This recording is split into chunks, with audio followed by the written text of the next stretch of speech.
Hey everyone, welcome.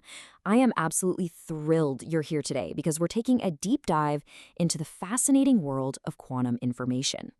In this explainer, we're completely focused on demystifying the qubit, from concept to reality. Now, the term qubit, which is just short for quantum bit, was actually coined by the American theoretical physicist Benjamin Schumacher. And honestly, it is the foundational building block of the entire quantum technology revolution we're seeing unfold right now. I want to kick things off by throwing a question your way. What is smaller than a classical bit, yet holds infinitely more possibilities? I know it sounds a bit like a riddle, right? But the answer is the qubit. It is the absolute key to unlocking a level of computational power that could one day just completely dwarf anything our current supercomputers can achieve. Okay, let's dive right into this. Here is our roadmap for today. First, we'll go beyond the classical bit. Second, we'll head inside the Bloch sphere. Third, building a physical qubit. Fourth, the threat of decoherence. And fifth, from physical to logical. All right, kicking things off with Section 1, beyond the classical bit, breaking the binary. To really wrap our heads around quantum bits, or qubits, we kind of have to throw out the rule book of everyday classical computing. We are entering a microscopic realm that plays by an entirely different set of physical rules. You see, a classical bit, like the ones running the very device you're using to watch this explainer right now, is strictly binary. It's rigid. It's either a 0 or it's a 1. But the qubit, it can be 0, it can be 1, and it can be an infinite landscape of states in between. And that fluidity, that is exactly where all the immense power of quantum computing comes from. So that infinite landscape we just mentioned is made possible by a mind-bending phenomenon called superposition. By definition, superposition is the ability of a quantum system to exist in multiple states simultaneously until it is measured. You can think of it as being both a 0 and 1 at the exact same time, which is what allows a quantum computer to process multiple possibilities at once. But here's the catch, and it's kind of a frustrating one. The moment you actually look at it or measure it, that superposition just vanishes. It instantly collapses into a simple, boring 0 or 1. So the whole trick to quantum computing is pulling off all your complex calculations while the qubit is still safely in that fluid state. Which brings us to Section 2, inside the Bloch sphere, visualizing quantum math. Now you might be wondering, how do we actually picture this? How do we take the highly abstract, complex math of a qubit in superposition and anchor it into something our brains can actually process? Well, enter the Bloch sphere. Named after the physicist Felix Bloch, this is just a beautiful 3D geometric map of pure quantum states.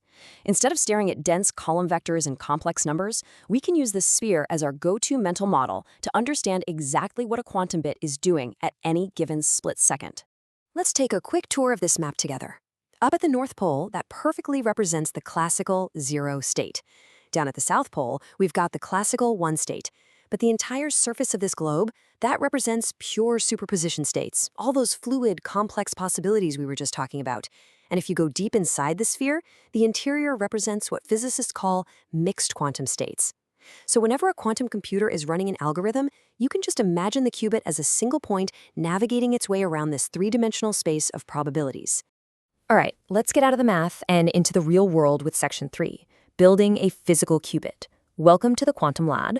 How on earth do we actually build these things? The physical hardware required to manipulate quantum states is literally stunning. But before you can even start engineering, you have to follow the rules, the DiVincenzo Criteria. Think of these as the absolute ground rules physicists must follow to build a functioning physical quantum computer. First, you must have long-lived storage of qubits. Their quantum state can't just evaporate instantly. Second, you must be able to address individual qubits to give them specific instructions. And third, you must be able to support single and 2-qubit gate operations to actually perform your calculations. Meeting all of these criteria simultaneously is just a massive engineering hurdle. And right now, there are two leading, yet totally, completely different ways researchers are meeting those criteria. On one hand, we have Yale's superconducting circuit. These use tiny artificial atoms made of superconducting materials. They operate at temperatures near absolute 0, and they're manipulated by microwave pulses. On the other hand, we have the trapped ion setup. Imagine literally levitating individual atoms in a vacuum using electromagnetic fields, and then hitting them with precise lasers to flip their quantum states. Two totally different paths, but they are both chasing the exact same quantum goal. But wait, there's a third approach that is gaining some huge momentum lately: neutral atoms. By using a highly scalable neutral atom lattice and a grid of optical tweezers, which are essentially just highly focused lasers, researchers can capture and hold uncharged atoms in place, turning them into a really stable, long-lived quantum register. And because they don't naturally repel each other the way charged ions do, you can pack a ton of them together very closely. That is a massive advantage when it comes to scaling up the computer.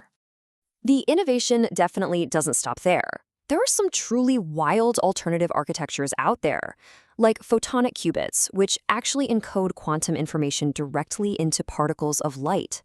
The absolute game changer here is that they can largely operate at room temperature, no giant freezer rate required. And then there's topological qubits, which sound like pure science fiction.